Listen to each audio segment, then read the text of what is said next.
ভাষা শুধু কথা বলার মাধ্যম নয়, ভাষা আমাদের পরিচয়, আমাদের আত্মার স্পন্দন। 1961 সালের 19 মে আমাদের মাতৃভাষা বাংলার মর্যাদা রক্ষার প্রাণ দিয়েছিলেন 11 জন বরাকবাসী বাঙালি। তাদের আত্মত্যাগ আজও আমাদের গর্ব, আমাদের প্রেরণা।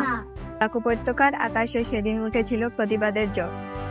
বাংলা ভাষাকে বাঁচিয়ে রাখতে মানুষ নেমে এসেছিল রাজপথে, কিন্তু সেই আন্দোলনে গুলি চালানো হয় নিরস্ত্র মানুষদের উপর। নিরীহ মানুষদের রক্তে রঞ্জিত হয়েছিল শিলচর রেল স্টেশন।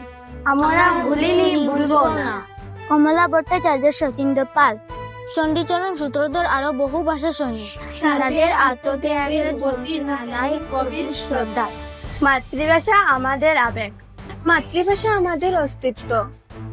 বাংলা আমাদের গর্ব, আমাদের অহংকার।